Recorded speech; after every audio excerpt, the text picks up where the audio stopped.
ಮೈಸೂರು ಸಂಸದ ಪ್ರತಾಪ್ ಸಿಂಹನಿಗೆ ಕೋಕ್, ರಾಜಸ್ಥಾನದಿಂದ ಹೆಚ್ಚಿದ ಒತ್ತಡ, ಯದುವೀರ ಒಡೆಯರ್ಗೆ ಮಣೆ ಹಾಕುತ್ತಾ ಬಿಜೆಪಿ.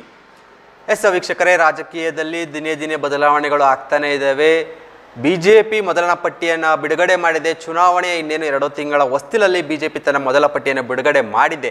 ಆದರೆ ಈ ಒಂದು ಪಟ್ಟಿಯಲ್ಲಿ ಕರ್ನಾಟಕದ ಯಾವುದೇ ಕ್ಷೇತ್ರಗಳ ಬಗ್ಗೆ ಮಾಹಿತಿ ಇಲ್ಲ. ಇನ್ನೇನು 2-3 ದಿನಗಳಲ್ಲಿ 2ನೇ ಪಟ್ಟಿಯನ್ನು ರಿಲೀಸ್ ಮಾಡಲಾಗುತ್ತೆ ಅಂತ ಹೇಳಲಾಗ್ತಾ ಇದೆ. ಈ ಒಂದು 2ನೇ ಪಟ್ಟಿಯಲ್ಲಿ ಕರ್ನಾಟಕದಿಂದ ಮೈಸೂರಿಗೆ ಯದುವೀರ್ ಒಡೆಯರಿಗೆ ಅಂದರೆ ಅರಸು ಸಂಸ್ಥಾನದ ಮೈಸೂರು ಮಹಾರಾಜರ ಕುಟುಂಬದ ಯದುವೀರ್ ಒಡೆಯರಿಗೆ ಟಿಕೆಟ್ ಕೊಡಲೇಬೇಕು ಅಂತ ಒತ್ತಡ ಹಾಕಲಾಗ್ತಾ ಇದೆ. ಇದು ಕರ್ನಾಟಕ ರಾಜ್ಯದಿಂದ ಆಗ್ತಾ ಇರ್ತಕ್ಕಂಥ ಒತ್ತಡ ಅಲ್ಲ, ಬದಲಿಗೆ ರಾಜಸ್ಥಾನದಿಂದ ಆಗ್ತಾ ಇರ್ತಕ್ಕಂಥ ಒತ್ತಡ ಎಂಬ ಒಂದು ಬಹುದೊಡ್ಡ ಮಾಹಿತಿ ಕೂಡ ಲಭ್ಯವಾಗಿರ್ತಕ್ಕಂಥದ್ದು. ಯದುವೀರ್ ಒಡೆಯರು ಮೂಲತಃ ರಾಜಸ್ಥಾನ ಮೂಲದವರಾಗಿದ್ದು ಅವರಿಗೆ ಟಿಕೆಟ್ ಕೊಡಲೇಬೇಕು. ಪ್ರತಾಪ್ ಸಿಂಹನಿಗೆ ಟಿಕೆಟ್ ಕೊಡುವುದು ಬೇಡ. ಅವರಿಗೆ ಟಿಕೆಟ್ ಕೊಟ್ಟರೆ ಅರಸು ಮನೆತನದವರಿಗೆ ಟಿಕೆಟ್ ಕೊಟ್ಟ ಒಂದು ಹೆಮ್ಮೆ ಬಿ ಜೆ ಪಿ ಸರ್ಕಾರಕ್ಕೆ ಸಿಗುತ್ತೆ. ಆ ಒಂದು ಕ್ರೆಡಿಟ್ ಕೂಡ ತೊಗೊಬೋದು ಬಿ ಜೆ ಪಿ ಸರ್ಕಾರ.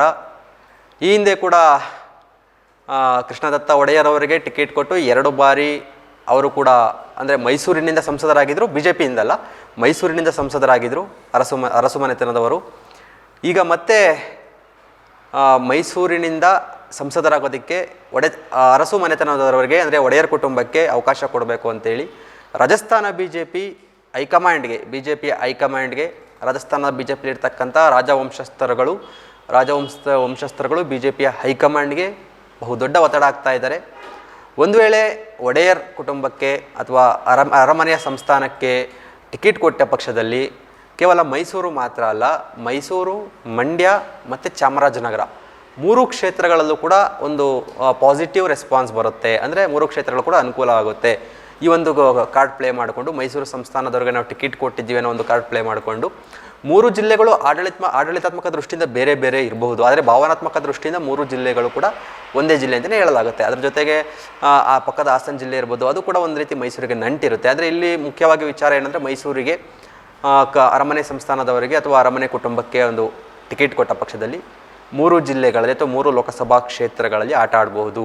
3 ಲೋಕಸಭಾ ಕ್ಷೇತ್ರಗಳು ಈ ಒಂದು ಕ್ರೆಡಿಟ್ನ ತೊಗೊಂಡು ಬಿ ಜೆ ಪಿಯನ್ನು ಗೆಲ್ಲಿಸಬಹುದು ಅನ್ನೋದು ಪ್ಲ್ಯಾನಲ್ಲಿ ಈಗ ಬಿ ಜೆ ಪಿಯ ಹೈಕಮಾಂಡ್ ಕೂಡ ಚಿಂತನೆ ಮಾಡಿರ್ತಕ್ಕಂಥದ್ದು. ಆದರೆ ಗೊತ್ತಿಲ್ಲ, 2 ಸಾರಿ ಸಂಸದರಾಗಿದ್ದಾರೆ ಪ್ರತಾಪ್ ಸಿಂಹರವರು, ಅವರಿಗೆ ಟಿಕೆಟ್ ಕೊಡೋದನ್ನ ತಪ್ಪಿಸಿ ಬೇರೆ ಯಾರಿಗೆ ಕೊಡ್ತಾರೆ ಅಥವಾ ಕೊಡೋದಕ್ಕೆ ಸಾಧ್ಯತೆಗಳಿದೆಯಾ ಅಥವಾ ಒಡೆಯರ್ ಮನೆತನಕ್ಕೆ ಟಿಕೆಟ್ ಸಿಗುತ್ತಾ ಅನ್ನೋದು ಒಂದು ಬಹುದೊಡ್ಡ ಪ್ರಶ್ನೆ ಆಗಿರ್ತಕ್ಕಂಥದ್ದು. ಇಲ್ಲಿ ಮತ್ತೊಂದು ವಿಚಾರ ನೋಡೋದಾದರೆ ಒಡೆಯರ್ ಕುಟುಂಬಕ್ಕೆ ಟಿಕೆಟ್ ಕೊಡುವುದು ಅಷ್ಟು ಸುಲಭವಾಗೋದಿಲ್ಲ. ಏಕೆಂದರೆ 2 ಬಾರಿ ಸಂಸದರಾಗಿರ್ತಕ್ಕಂಥದ್ದು ಪ್ರತಾಪ್ ಸಿಂಹ ಅವರು. ಆದರೂ ಕೂಡ ಅವರ ಮೇಲೆ ಒಂದಷ್ಟು ವಿರೋಧಿ ಅಲೆಗಳು ಇದೆ. ಯಾವುದೇ ಕೂಡ ಒಂದಷ್ಟು ಹೇಳ್ತಕ್ಕಂಥ ಕೆಲಸಗಳು ಯಾವುವು ಮಾಡಿಲ್ಲ. ಕೊಡಗು ಕ್ಷೇತ್ರಕ್ಕೇನು ಅಂತ ಕೊಡಗು ಜಿಲ್ಲೆಗೆ ಅಂತ ಒಂದು ಹೆಲ್ಪ್ ಅಥವಾ ಅಭಿವೃದ್ಧಿ ಕಾರ್ಯಗಳನ್ನ ಮಾಡಿಲ್ಲ. ಅವರಿಗೆ ಬಿಟ್ಟು ಯಾರಾದರೂ ಕೊಡಗು ಅವರಿಗೆ ಅವಕಾಶ ಕೊಡಿ ಅಂತ ಒಂದಷ್ಟು ಕೊಡಗಿನ ಮೂಲಗಳಿಂದ ಬಂದಿರತಕ್ಕಂಥ ಬಿ ಜೆ ಪಿ ನಾಯಕರುಗಳ ಕೂಗಿತ್ತು. ಆದರೆ ಈಗ ಈ ಒಂದು ಮತ್ತೊಂದು ಹೆಸರು ಪ್ರಸ್ತಾಪ ಆಗಿರೋದ್ರಿಂದ ಗೊತ್ತಿಲ್ಲ ಬಿ ಜೆ ಪಿ ಹೈಕಮಾಂಡ್ ಯಾವ ರೀತಿ ತೀರ್ಮಾನ ತಗೊಳ್ಳುತ್ತೆ. ಒಡೆಯರ್ಗೆ ಟಿಕೆಟ್ ಕೊಡ್ತಾರಾ ಅಥವಾ ಪ್ರತಾಪ್ ಸಿಂಹಗೆ ಮತ್ತೆ ಮರು ಆಯ್ಕೆಗೆ ಅವಕಾಶ ಕೊಡ್ತಾರಾ, ಒಂದಷ್ಟು ವಿಚಾರಗಳನ್ನ ಇಟ್ಕೊಂಡು ಬಿ ಜೆ ಪಿ 3-4 ದಿನಗಳಲ್ಲಿ ಯಾವ ಪಟ್ಟಿ ರಿಲೀಸ್ ಮಾಡುತ್ತೆ, ಆ ಪಟ್ಟಿಯಲ್ಲಿ ಈ ಒಂದು ಎಲ್ಲ ವಿಚಾರಗಳಿಗೆ ತಾರ್ಕಿಕ ಅಂತ್ಯ ಕಾಣಲಿದೆ.